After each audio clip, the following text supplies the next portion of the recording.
욥기 38장에 하나님이 등장하시기 시작했습니다. 그죠? 그리고는 이제 욥과 하나님과의 대화가 크게 두 차례에 걸쳐서 대화가 오고 가게 되는데, 첫 번째 대화는 이미 지나갔고 이제 오늘 40장은 그 두 번째 대화의 시작이라고 할 수가 있겠습니다. 자, 그러면 오늘 내용은 대략 어떤 것들인가? 피조물 가운데에 아주 초인적인 힘을 가진 동물을 예로 들어서 본문에는 베헤못이라는 단어로 나오고 있어요. 베헤못. 그래서 피조물 가운데 초인적인 힘을 가진 동물을 예로 들어서 이러한 동물까지도 주관하시는 하나님의 그 무한하신 능력과 지혜를 보여주는 거죠. 그리고 상대적으로 그에 비교할 수 없는 인간의 한계성과 무능을 드러내시는 그런 내용이라고 할 수 있겠습니다. 인간은 단지 피조물에 불과한 미물인 이런 동물조차도 제어하지 못하는 존재라는 것을 하나님이 일깨워 주시는 거죠. 베헤못이라는 동물을 딱 등장시키고, 이건 하여튼 동물 중에 최고 으뜸이거든요. 그 동물을 하나님이 주관한다는 거죠. 그래서 거기에 하나님의 어떤 능력과 또 지혜를 그 동물을 통해서 이제 보여주고, 그 동물에 비해서 인간은 참 보잘것없거든요. 그러니까 인간의 어떤 한계 또 무능함을 역으로 이제 드러내시는 거죠. 그래서 이런 동물 하나조차도 너는 제어하지 컨트롤하지 못하는 존재 아니냐, 이렇게 하나님이 이야기하시는 본문이 오늘 본문이라고 할 수 있겠습니다. 본문의 구조를 보면 먼저 6절부터 14절까지는 이런 내용입니다. 욥이 하나님한테 여러 가지 얘기 많이 했거든요. 하나님의 행동이 좀 모순됐습니다. 하나님, 제가 보기에는 하나님의 행동이 좀 모순됐습니다. 그런 얘기도 하고, 또 하나님의 심판을 보니까 온전한 자와 악한 자의 구별이 없습니다. 뭔가 심판에 있어서 선한 사람과 또 악한 사람, 의인과 악인이 구별이 돼야 되는데 하나님의 심판을 보면은 그런 구별이 없는 것 같습니다. 이렇게 따진 적도 있었고, 또 세상의 악인의 손아귀에 넘어간 책임이 하나님께 있는 것 아닙니까? 이렇게 욥이 따지기도 했어요. 많은 걸 사실 욥이 하나님 앞에 많은 걸 이야기했었죠. 모순되게 보이는 하나님의 행동, 또 하나님의 심판에 의인과 악인의 구별이 없고, 결국 세상이 악인의 손에 넘어간 궁극적인 책임은 하나님께 있는 것 아니냐, 이렇게 하나님을 향해서 욥이 비난했던 적이 있죠. 오늘 본문을 통해서 하나님은 그러한 욥에게 그래 그러면 너는 그렇게 공의롭게 행할 수 있어?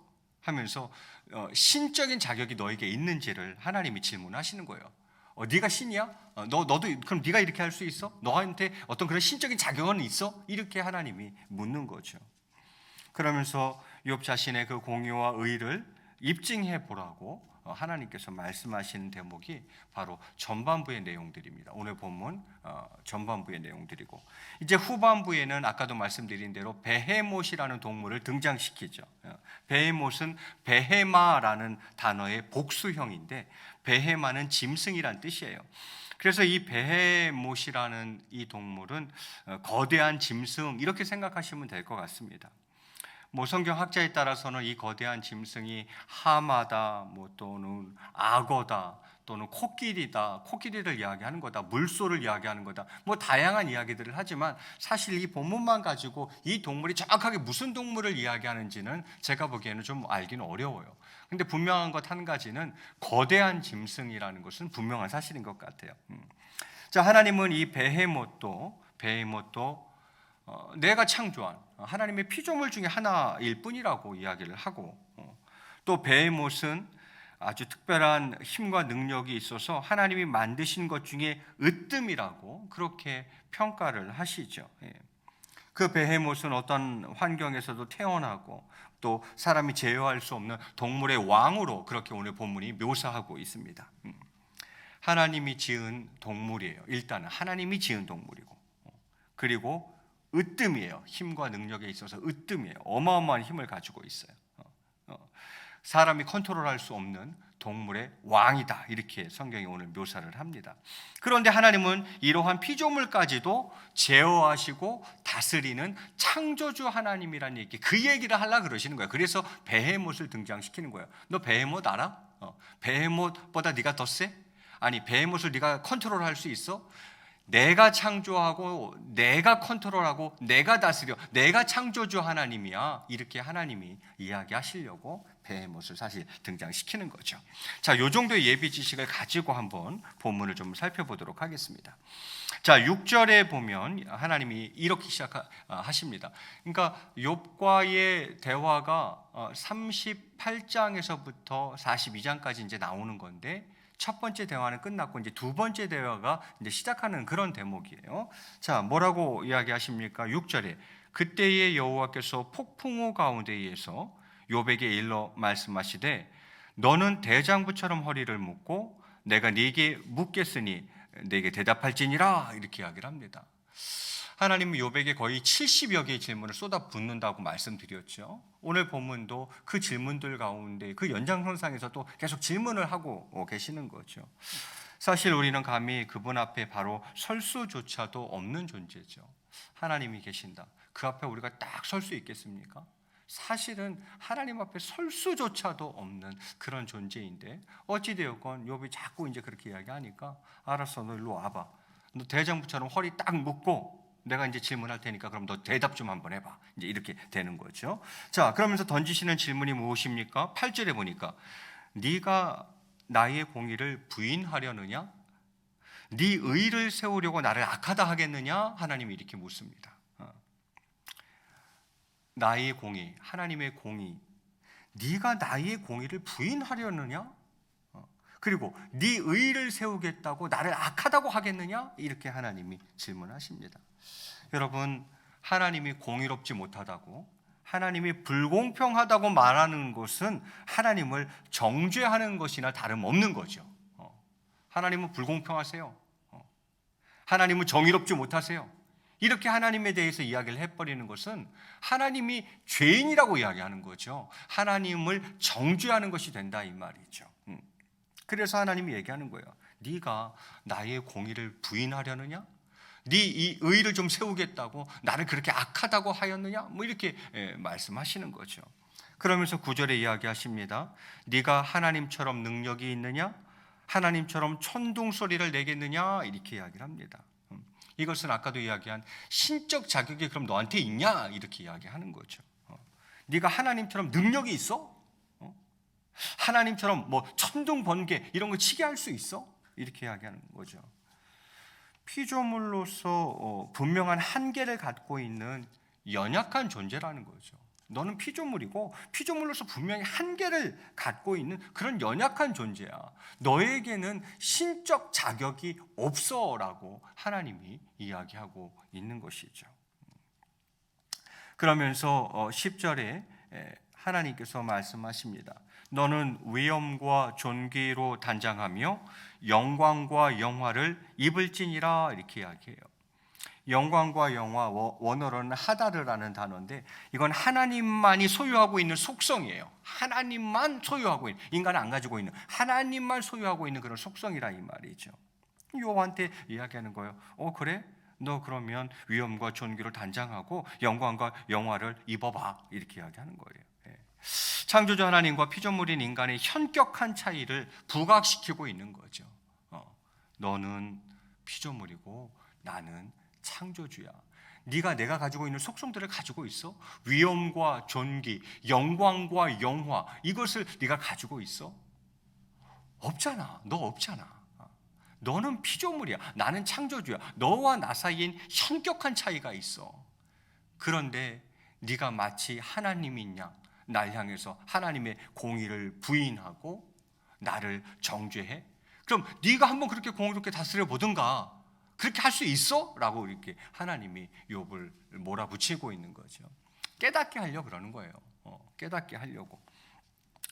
11절에 이야기하는 겁니다. 그래, 그럼 너 한번 공의, 네가 말하는 그 공의라는 걸 한번 너 한번 행해봐 하면서 11절부터 14절까지 쭉 이야기하시는 거죠.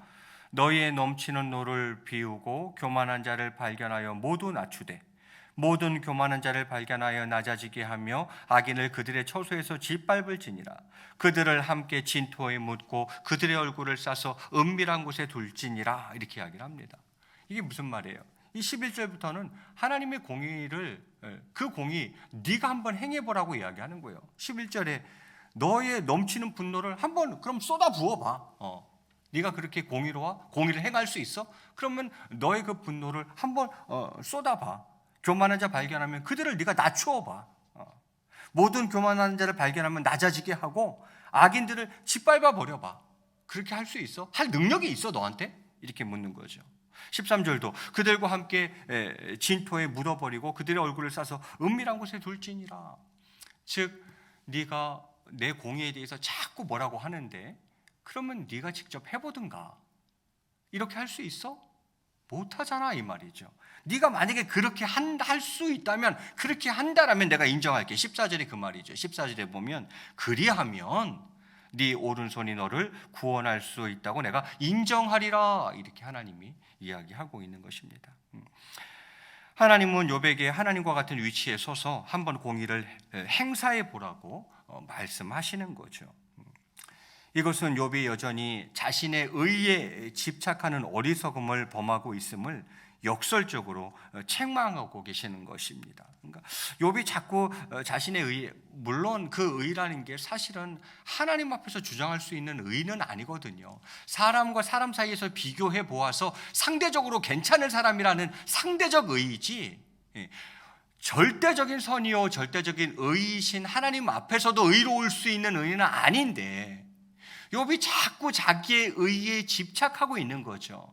거기에 집착하다 보니까 하나님의 공의를 부인하고 자신의 의를 세우려다 보니까 하나님을 악하다고 이야기하게 되어져 가는 것 아닙니까? 그 어리석음을 깨닫게 하시려고 그러는 거예요.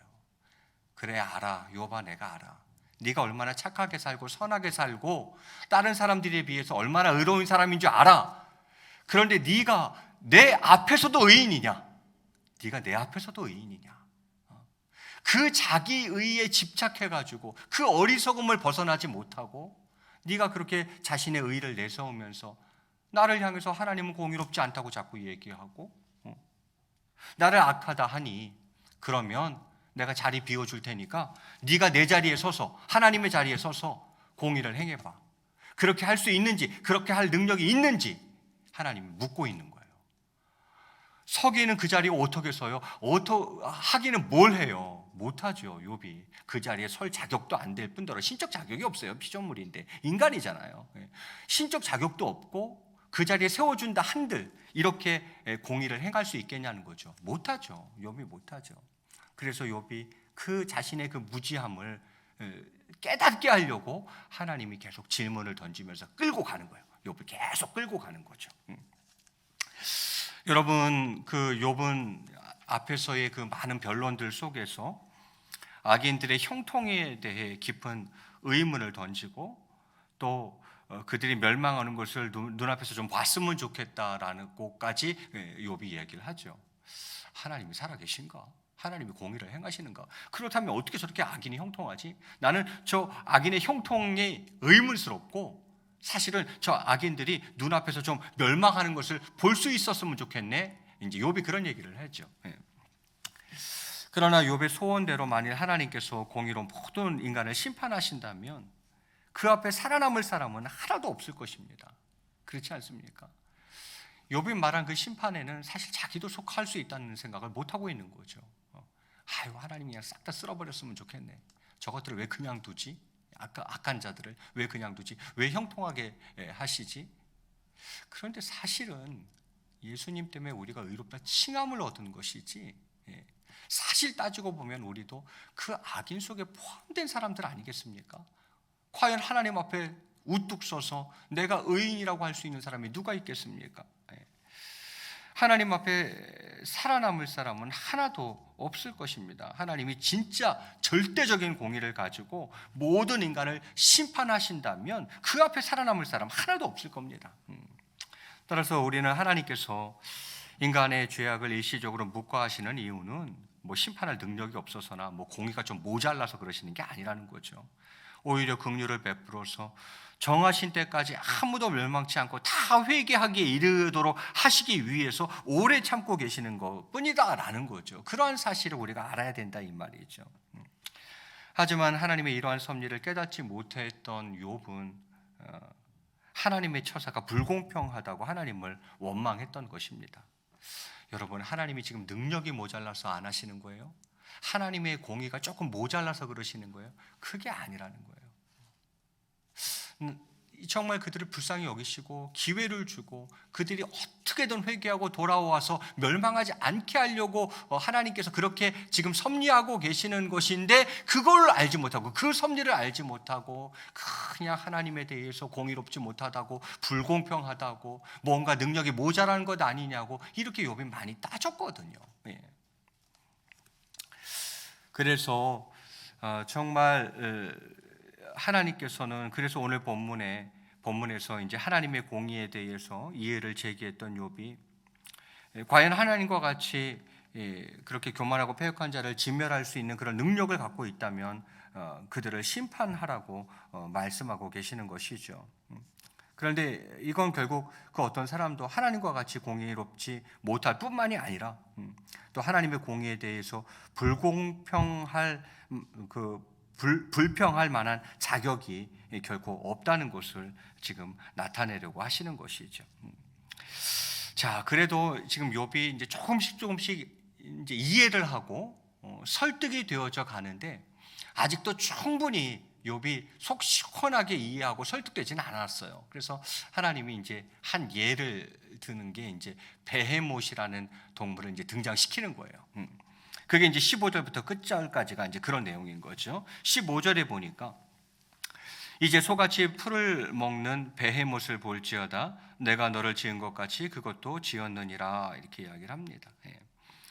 베헤못이 등장하게 되는 것은 무슨 이유 때문이라 그랬습니까? 하나님께서 욥으로 하여금 이 세상에는 네가 잘 알지 못하는 하나님의 창조 섭리와 역사가 너무 많다는 거죠. 그 사실, 즉 피조물인 인간의 어떤 분명한 한계를 깨우쳐 주기 위한 의도에서 이제 베헤못이 이제 등장하게 되는 거죠. 맞아요. 우리가 다 알지 못하는, 다 알 수 없는 하나님의 섭리가 있고 역사가 있는 거죠. 그런데 우리는 자기가 생각하는 게 이제 다라고 생각하고 다 안다고 생각하고 하나님을 바라보면서 왜 이러냐고 이제 따지는 거죠. 그래서 베헤못을 딱 하나 등장시켜서 너 베헤못 알아? 베헤못 네가 창조했어? 베헤못 네가 감당할 수 있겠어? 컨트롤할 수 있겠어? 제어하고 다스릴 수 있겠어? 내가 그것을 창조했고 내가 그것을 컨트롤, 제어하고 다스릴 수 있어 하면서 하나님이 이제 이 얘기를 하시려고 그러는 거죠. 자, 이 베헤못에 대해서는 16절부터 쭉 그 설명이 이제 베헤못에 관한 설명이에요. 그것의 힘은 허리에 있고 그 뚝심은 배의 힘줄에 있고 그것이 꼬리치는 것은 백향목이 흔들리는 것 같고 그 넓적다리 힘줄은 서로 얽혀 있으며 그 뼈는 놋관 같고 그 뼈대는 쇠막대기 같으니 그것은 하나님이 만드신 것 중에 으뜸이라 그것을 지으시니가 자기 칼을 가져오기를 바라노라. 여기서 자기 칼은 날카로운 이빨을 말하는 거예요. 날카로운 이빨까지 주셨다, 이제 이 말이죠. 이게 베헤못의 외형에 대한 설명이죠. 그리고는요 20절에는 모든 짐승들이 뛰노는 산은 그것을 위해 먹이를 내느니라. 이 베헤못의 먹이일 뿐이라는 거죠. 이제 풀을 먹고, 이게 이제 초식 동물이거든요. 보면은 풀을 먹고 하는데 이 이제 들판 초원이 그 먹이를 내어주고 있다, 이제 이런 얘기죠. 그것이 연잎 아래나 갈대 그늘에서나 늪 속에 엎드리니 연잎 그늘이 덮으며 시내 버들이 그를 감싸는도다. 이제 이런 표현들 때문에 이 짐승이 하마를 이야기하는 게 아니냐, 뭐 악어를 이야기하는 게 아니냐, 뭐 들소를 이야기하는 게 아니냐, 뭐 이제 이런 것들이 이제 그래서 나오게 되는데, 사실 이 구절만 가지고 이 동물이 딱 뭐다 이렇게 이야기하기는 제가 보기엔 좀 어려울 것 같습니다. 어찌 되었건 어마어마하게 강력한 힘을 가지고 있는 거대한 동물인데 초식 동물이라는 건 분명한 것 같아요. 자, 여러분, 하나님이 이 엄청난 힘을 가지고 있는, 그러니까 동물 중에 으뜸이라고 하고 동물의 왕이라고 이야기하는 이 베헤못이라는 짐승을 하나님이 초식 동물로 만들으셨다는 거예요. 육식 동물로 만들지 않고 초식, 풀만 먹고 사는 초식 동물로 만들었다는 거죠. 베헤못이 크고 힘이 강한 짐승임에도 불구하고 풀을 먹고 사는 초식 동물이라는 거. 만일 이러한 이 엄청난 이 짐승이 육식 동물이라면 사람과 또 자연의 생태계에 매우 엄청난 파괴적인 영향력을 미치게 되었을 것입니다. 사람도 막 잡아먹고, 막 여타 동물들도 막 잡아먹고 생태계가 엉망이 되겠죠. 그러나 하나님의 이 창조 사역이 사람과 또 자연의 조화로운 관계를 충분히 고려한 가운데에 시행되었음을 지금 시사하고 있는 거죠. 무슨 말이에요? 하나님이 다 생각이 있으시다는 거예요. 그냥 아무렇게나 하는 일이 아니시라는 거예요. 다 하나님이 생각이 있으셔서 베헤못을 초식동물이 되게 그렇게 하셨다라는 것이죠. 자, 이 베헤못은 23절에 보니까 강물이 소용돌이칠지라도 그것에 놀라지 않고 요단 강물이 쏟아져 그 입으로 들어가도 태어나니 그것이 눈을 뜨고 있을 때 누가 능히 잡을 수 있겠으며 갈고리로 그것의 코를 꿰 수 있겠느냐, 이렇게 이야기를 합니다. 인간은 이 베헤못을 컨트롤할 수 없어요. 이러한 동물을 지배할 수가 없습니다. 그러나 하나님은 이러한 동물을 능히 다스리실 수 있다는 거죠. 사실 하나님께는 이 베헤못이 무엇입니까? 그저 그냥 이쁜 애완동물일 정도뿐이에요. 그 정도뿐이에요. 이게 사람과 하나님의 차이라는 거죠. 베헤못을 만든 것도 나고, 네가 만들었어, 내가 만들었고, 다 이 베헤못을 만들 때는 생태계를 내가 생각해서 초식동물로 만든 거야. 그런데 이 엄청난 힘을 가진 이 짐승을 인간이 네가 컨트롤할 수 있어? 다스릴 수 있어? 못 다스리잖아. 나에게 이 베헤못은 그저 귀여운 애완동물 정도뿐이야. 네와 나의 차이를 알겠냐? 하나님이 이제 이렇게 이야기하시는 거죠. 여러분, 오늘 말씀이 여기까지인데 저는 오늘 이 말씀을 통해서 여러분과 좀 한 가지를 같이 묵상했으면 좋겠습니다. 욥이 지금 40장까지 지금 달려오고 있는데 사실 욥이 하나님 앞에서 계속 뭐라고 계속 얘기를 했어요. 그러니까 저희는 욥기 하면 딱 두 구절만 기억하고 있죠. 뭐예요? 주시니도 하나님이시니 뭐 거두시는 이도 하나님이시다. 그래서 입술로 범죄하지 않고 하나님께 영광을 돌릴지어다 했던 그 대목 하나 기억하고, 또 한 대목은 뭘 기억합니까? 내가 정금같이 나오리라. 그 딱 두 구절만 기억하죠. 그런데 저희가 지금 욥기를 1장부터 40장까지 봤는데 여러분, 욥이 상당히 많은 고뇌와 범민 속에서 하나님 앞에 엄청난 얘기들을 많이 했습니다. 사실 지금 오늘도 사실 그런 거고요. 욥이 하나님 앞에서 침묵하지 않았어요. 하나님 앞에서 잠잠하지 않았어요. 계속 하나님을 향해서 뭐라고 이야기를 많이 했죠. 그래서 저는 오늘 이 본문을 가지고 여러분과 한 가지를 좀 묵상하려고 하는데, 그건 뭐냐면, 그럼 우리는 언제 하나님 앞에서 잠잠할 수 있을까라는 거예요. 정말 우리는 언제 하나님 앞에서 침묵할 수 있을까? 좀 잠잠할 수 있을까 하는 거죠. 여러분, 옛말에 빈수레가 요란하다라는 말이 있죠. 아무것도 없는 사람이 더 말을 많이 하고, 아는 것이 없는 사람이 더욱 말을 많이 하고 시끄럽다는 그런 이야기예요. 자신에 대해서 잘 알고 있고 또 바른 지식을 깨달은 사람은 도리어 말이 적고 진중하죠.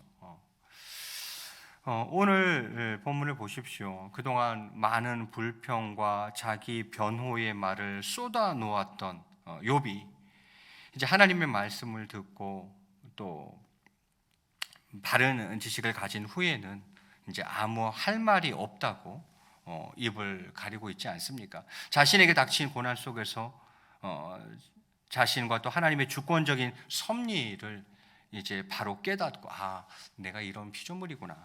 하나님에는 내가 다 이해할 수 없는 뭔가 하나님의 그 섭리가 있는 것이구나. 역사가 있는 것이구나. 내가 진짜 무식하면서 다 아는 것처럼 하나님한테 무지하게 따졌구나. 이걸 이제 욥이 깨달아가는 거죠. 그것을 깨닫지 못하고 무지함 속에 있을 때에는 욥이 어떻게 했습니까? 너무도 자신 있게 자기 주장을 폈던 욥이었습니다. 그러나 이제 하나님의 말씀을 통해서 자기 자신을 좀 바로 보고 또 하나님의 그 절대 주권과 섭리를 깨달아가는 욥은 어떻게 합니까? 하나님 앞에 침묵하게 됩니다. 잠잠하게 되더라 하는 것이죠. 이런 걸 보면서 그렇다면 우리가 하나님 앞에서 과연 어느 때에 잠잠할 수 있을까?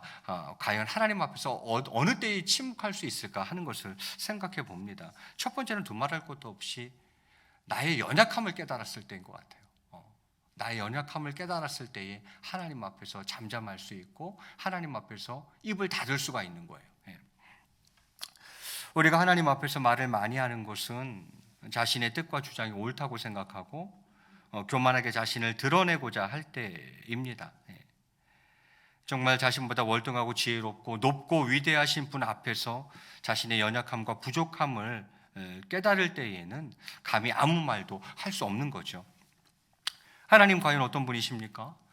정말 전지전능하시고 무소부재하시고 그 지혜와 존귀가 높고 크신 분 아니겠습니까? 그 앞에서 우리 인간은 정말 비천하고 또 어리석고 무능한 존재에 불과합니다. 그렇기 때문에 이렇게 연약한 존재임을, 자신이 연약한 존재임을 깨달았을 때에 정말 절대적인 능력과 위대함을 가지신 하나님 앞에서 입을 다물 수밖에 없는 것이죠. 사실 우리가 스스로 자신을 낮춘다는 건 좀 어려운 얘기예요.